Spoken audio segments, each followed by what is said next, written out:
Hello peeps, and welcome back to Tango's World of Fics. It's been quite a while, hasn't it?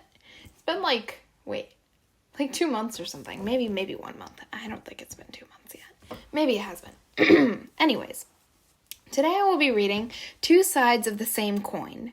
In parentheses it says old, so I think that's just saying that a fic is old, or I'm not sure.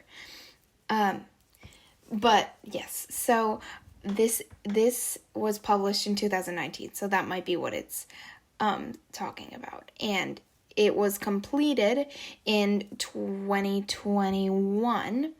It says it has a total of 25 chapters, but the author said, go ahead and create a podfic for this. All I ask is for credit on me for me on AO3 and Tumblr if you would use it's the same username. And going into the series, make a note that, so guys, this is an unfinished series, even though it says it's finished.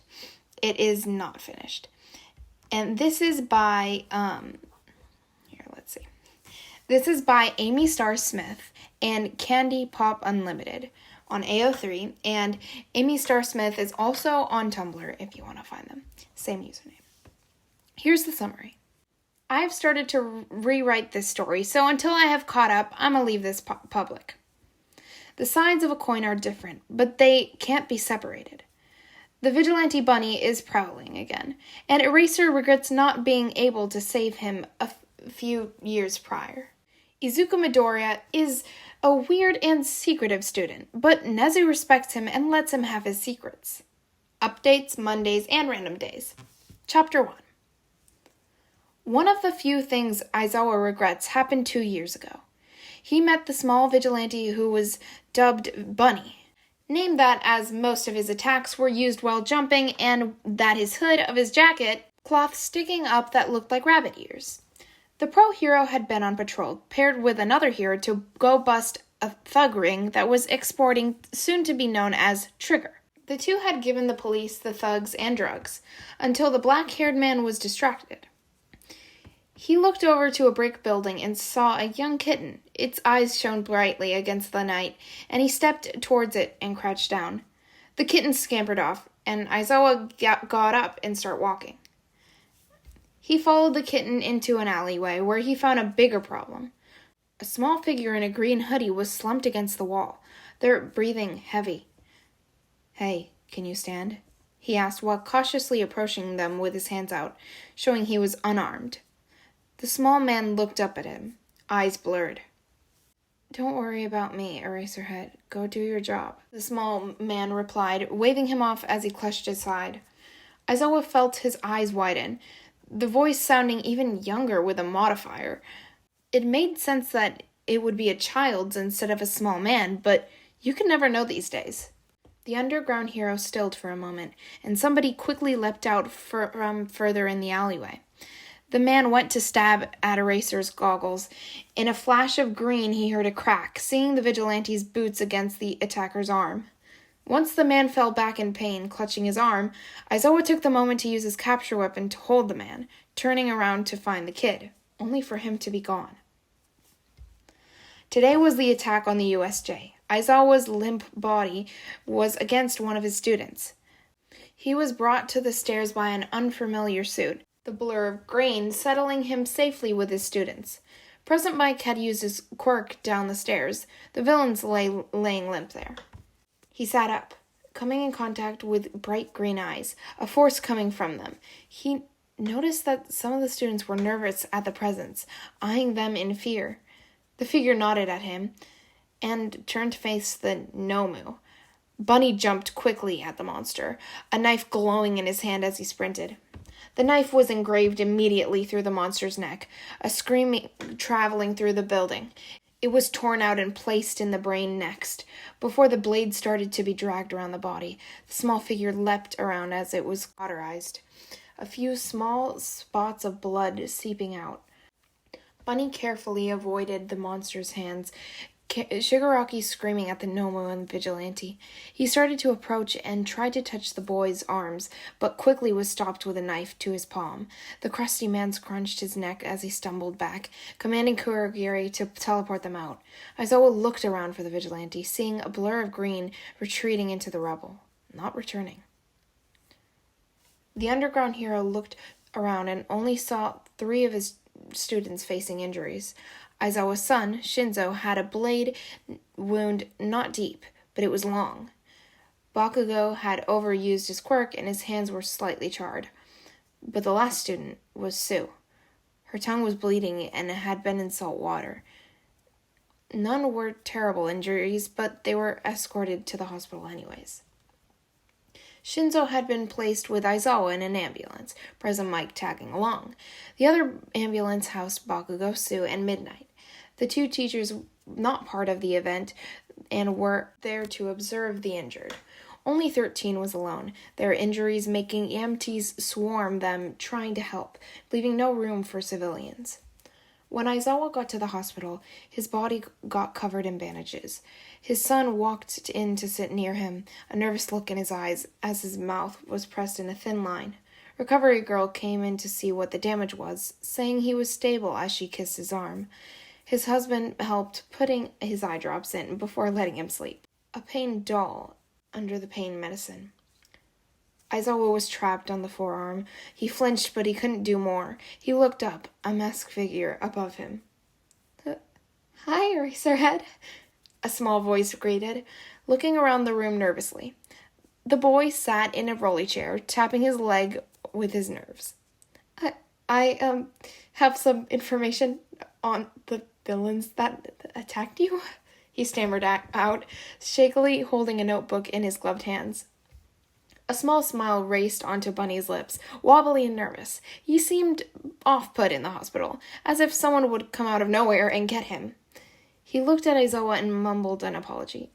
I'm sorry I couldn't save you." Aizawa took a shuddering breath, watching Bunny's gloomy eyes carefully. He reached up a hand to the soft chin, Bunny jumping back from it. He noticed the burnt part of the mask as his hair moved. "What happened to your mask?" he asked bluntly, Bunny pulling the curls down to cover it. I was kind of injured by one of your students when he was trying to move you. It's easily fixed, don't worry," the curly-haired boy stammered, smiling at the end. "Who?" Aizawa asked, leaning forward in interest. The vigilante stuttered and made an awkward hand movement, avoiding the question, and then he stood up, brushing off his hoodie. Bunny placed the notebook by the nightstand, hearing footsteps down the hall. Well, I have to go. Don't need to be caught now, do I? Bye, Eraserhead," Bunny waved. I'm even stammering now. Going to the window and propping it open, Aizawa made a noise of appeal, Bunny turning around and sticking a hand out carefully. Don't hurt yourself," he instructed, and started climbing out the window. As the door was slowly shoved open, President Mike walked in, Shinzo close to him. The blonde turned to greet his husband and noticed the figure at the window. Shinzo seemed to notice too, panic in his eyes. "Hey, watch out!" he shouted, leaping forwards to try and grab the figure. Bunny leapt out the window, Shinzo barely able to grab onto his hoodie, exposing the dark curls. "It isn't worth it to go after him," Aizawa groaned, trying to rub his eyes through the casts. "Shota, do you know what floor you're on?" Yamada asked in a concerned voice, reaching out to his husband's hand. Aizawa raised a brow, sending a questioning glare to the blonde. "No, what are you talking about?" he asked, eyes focused. "You're in the Hero Hospital, 15th floor," Shinzo said bluntly, crossing his casted arm. Aizawa's eyes widened in concern, tracing back to the open window. Yamada made his way over to the glass, sticking his head out and looking for the vigilante. He yelled out and waited for a response, getting none. He headed down to the ground floor to see if Bunny was down there, but he was simply gone. "He wasn't there. Did he do anything to you, Sho?" Yamada asked in concern, putting a hand on his husband's forearm. "No. He gave me a notebook with information on the villains from today. It's over there." He grunted, mentioning the book. Yamada pulled on some gloves carefully and looked through it. "Holy shit, who was that guy? This is really in-depth and professional. His writing almost looks like a font, too." Yamada gasped, amazing at the writing, then turned the book to face Aizawa. Shinzo had come to look around at it, his eyes widening in surprise. "What the hell? That's bloody impressive," the teen muttered under his breath. Aizawa shook his head, wondering where the information could have come from. "Turn it over to the police dealing with this," he sighed, laying back on his bed. A pair of police officers wandered in soon after the call, observing the notebook in between them. "No DNA on this or anything. Writing almost seems printed and there aren't many disturbances. The notes are very well written and it seems as if Bunny is almost at Nezu's level. It probably has taken 8 or more years to hone his skill. If we could, we would hire him on the spot," they said while placing it into an evidence bag and slipping it under their arm. "Tensei, why are we stopping here?" Ida asked, curiously as he looked up at the hospital. Then his eyes looked up to the hobbling form near the car. The mummy opened the door and slid into the car, sighing loudly. "Let me guess. Mike didn't want you to work, so you called me." Tensei grinned, looking at the man beside him. "Yup, that brat." Aizawa chuckled, buckling himself in as the car pulled out of the hospital. "Sensei, you shouldn't be teaching when you're injured. You could easily reopen..." Ida started, before a familiar chill took over the car. Upon arriving at UA, Aizawa noticed the flood of people. A few of his own swarmed with the news. Bakugo stood on the outside of the grouping, a scowl on his face as he looked at the people. The blonde pulled out his phone and frantically messaged someone. Aizawa growled as he clambered out of the car, approaching the crowd of people shuffling through. Microphones pushed against his face, cameras not far behind as he kept ignoring them. The press were trying to get statements from them, but he just had to keep silent until he made it inside. The students that had seen him enter did the same, safely getting into UA without letting a word slip. "Whoa, that was weird. I didn't expect it to be swarmed like that. At least not again," Ruraka said, while bouncing on her toes. Ida joined her in a small conversation. Of the students that he had seen, one finally made it in the school, pulling along someone in a uniform. Aizawa was about to run over to stop him, but Nezu had run over to pull the boy to the school, Bakugo shielding the press bag. The boy's curls bounced as he was pulled along, the two sharing a moment of eye contact before the kid disappeared with the principal. The blonde looked over to the group of students and scowled, tearing off the flower crown as he walked to the building. Kirishima bounded over as soon as he saw the blonde, like an excited puppy.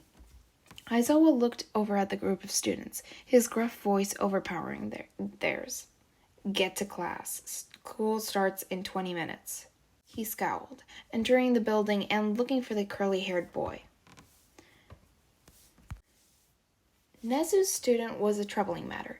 Being friends with someone powerful in the hero course, the friend had pulled him in clear view of the press, although the blonde had tried to shield him. So the press had most likely seen a teen pulled into UA without a uniform. It's not like he could wear it. He could get kidnapped, hurt, or something else with how he got into trouble left and right. "Come on, Midoriya, we are almost to my office," Nezu whispered to the shaking boy, pulling him along. The brunette felt non-existent pairs of eyes watching his back. He was eager to get away from public space. The boy gave a shaky sigh as he fell onto the couch in Nezu's secret office. He pulled a pillow close to his chest and squeezed it, trying to block the heavy thoughts trying to crawl into his head. Sorry for the trouble," Midoriya stuttered, Nezu giving him a concerned glance as he passed over some tea. "Midoriya, do you need some medicine?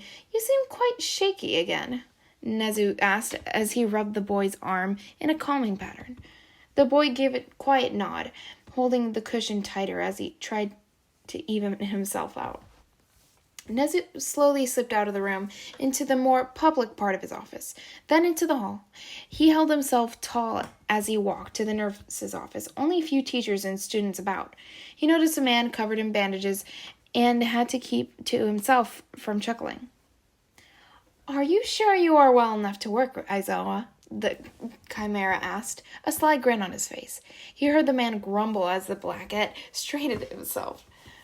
"Yes, I'm fine. It's illogical to not work when I can," The man sighed. Nezu gave a polite smile as he started to slip away, but was stopped when his name was called. Bunny seems to be active again after a few months, the man stated before hobbling down the hall. Nezu's eyes took a gleam before speeding off to the nurse's office. Nezu knew he only needed information about his student, but in return for keeping his curiosity to himself, he got a great strategist, informist, and student. Deep down, he always wanted the boy to become an underground hero, but he knew it might not happen. The child gave little care for his own needs, but he was almost as smart as himself. Nezu worked hard to cultivate the boy's skills, and by damn did it work. He didn't know what happened to the boy when he disappeared for 5 years, but he didn't try to question it much. He didn't know much about what the boy did at home either. He did work at a cafe. His student schedule was different than others, but that didn't matter too much. There wasn't much more that interested Nezu, but his medical record was sure a doozy. He had tried setting specialized therapists, but Midoriya refused to talk or sign to anyone except for the school counselor. Nezu reached into one locked cabinet and grabbed the needed medication. Nezu knew that being around so many people had set off a tic, so that was never good. A few others were being around an untrustworthy new person. Men with a certain body type, and on bad days looking at himself, the teen couldn't bear it to look at someone who looked exactly like his dead parents. Nezu sighed as he slid his keycard into the small gap, the wall opening to where Midoriya was hidden. The chimera entered as his student was distracted by scratching his wrists. A small bit of skin was torn up. The greenette looked up, getting up to grab the bottle. He uncapped it for a second and stared, Nezu glaring at his hand. "Don't even think about it, Midoriya," he grunted, the teen chuckling and taking out the needed amount. I know. What took you so long, though?" the boy asked as he swallowed his pills. Nezu watched him carefully as he poured more tea into the boy's cup. "Indeed. I saw one of the injured teachers from the USJ. I see you are still perceptive as normal," Nezu replied, taking a cup into his own mouth and slowly sipping it. Others got injured? I mean, can I give them flower crowns?" Midoriya asked shyly, twiddling his fingers. Oh, sorry. I love that word, twiddling. I've never seen it in a fic. Oh my god, I'm so happy. Okay. "I suppose so. 3 others other than Bakugo were injured," Nezu replied, looking at an email from the police. He looked at the police report in the email. It was about Bunny and how they dumped a bunch of information about the USJ villains on them. Midoriya hopped up, pulling on a sweatshirt that Nezu didn't recognize. "Did you get new clothes?" Nezu asked, making the teen look up. "Oh, my boss gave it to me. She wanted me to show the stuff of the new merch," he stated, tucking the flowers into a huge pocket of the hoodie. As Nezu started to go to the door, the boys started to braid flowers together. Midoriya blended lilies with poppies for 1 crown. While still walking, he accidentally bumped into a door, apologized to it, and then sidestepped into Nezu's main office. As he finished the crown, hands working fast as he stepped into the hallway, the crown finished and hung on his arm as he intertwined the forget-me-nots and anemos? Sorry. He happily finished it as he walked up the staircase, being led by Nezu's tail pulling him along. The last crown consisted of roses and jonquil, something, though pink and white complementing each other. Nezu slid open 1A's doors, motioning Midoriya to wait outside for a moment. The mouse walked in, standing tall, which gave everyone's attention to him. "I want to apologize what happened at the USJ. It is UA's fault that you were attacked and that you had to fight for your lives so young. We should have both prevented the attack and stopped it right as it happened. My student and I will be working on greatly increasing the school's sensors, so this will never happen again." He bowed, listening to the murmurs of students. "Student?" "It's okay, Nezu. Is your student a girl?" "You could have never thought this would happen." Great job outing him like that, a voice growled out. Nezu lifted himself, motioning come in to the door. A nervous greenette silently stepped in, looking at the faces of 1A. They were different than when they were looking at the files, emotions and changes occupying them. He looked over at the teacher and paled. He usually only interacted with this man as Bunny, but here he was, nervous as can be in front of him. He looked around the room, eyes spotting a girl with a frock quirk. His brain listed off some of the mindless information, but he walked forward anyways. He bowed his head to the girl in apology, and then placed the first crown on her head. A small smile came across her lips as she looked at him. Midoriya walked to the other side of the room, placing a crown crookedly on the purple-haired student. The kid's hair was too poofy for the crown to lay straight. The dull purples with the whites and pinks was a nice look on the boy. Midoriya gave an awkward smile, before turning to his friend. He stared at Bakugo for a moment, a pouting frown on his face. He silently took a pure yellow daisy crown from the boy's bag and slapped it on the teen's head. An audible smack heard from the impact. The class sat in silent fear, wondering how the angry boy would react. Fine, I won't take the fucking crown off, Bakugo mumbled, rolling his eyes. Midoriya gave a polite smile before turning to the teacher. The man was much taller than him, and the greenette stood on top of Bakugo's desk, reaching up to the ceiling and grabbing some rails. Then he jumped across them, getting over to the teacher and placing the final one down as he did a flip jump. The class looked at the pair, the greenette giving a final bow of apology before leaving the room.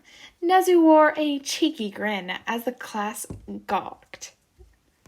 Well, that was my student, Izuku Midoriya. He suffers from selective muteness. I plan to occasionally add him to your class so he talks to people his own age. If I don't, you won't see him at all till 3rd year, where he will be teaching a class.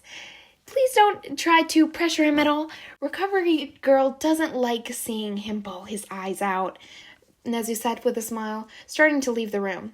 Aizawa looked confused and alarmed, feeling as if he knew the curly-haired and freckled kid from somewhere. The class evolved into whispers until midnight came along with a crack of a whip, and now Aizawa was starting to leave the room. Okay, that is the end of the chapter. That is chapter 1 of Two Sides of the Same Coin. I really like this.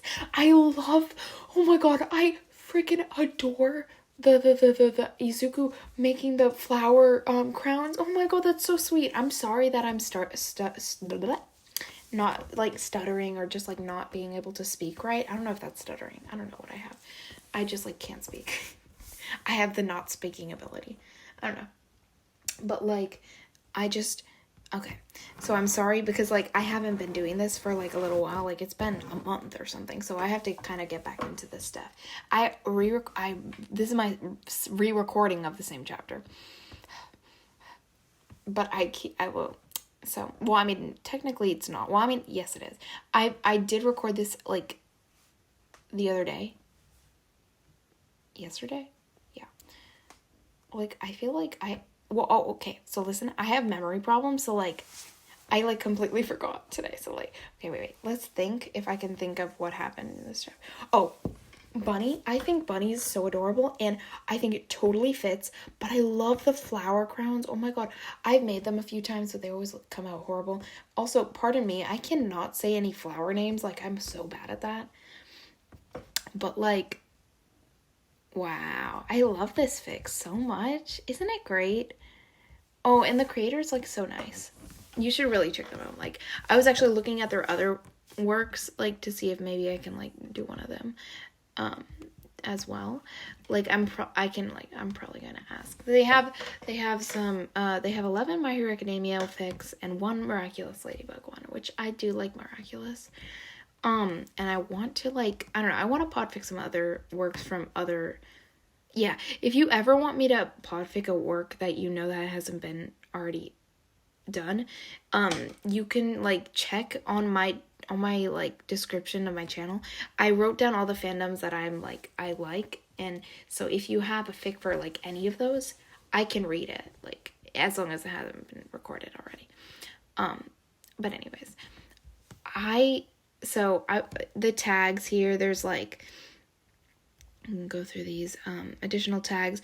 Post-traumatic stress disorder, so PTSD, panic attacks, anxiety attacks, BAMF, Midoriya Izuku. Midoriya Izuku has PTSD. Cute Midoriya Izuku, like too cute. Vigilantism, Vigilante Izuku Midoriya. Dead Inko Midoriya. Secrets. Parental Nezu, I love that. Parental Aizawa. Izuku is a soft boy. I love him. Shindeku. Shindeku?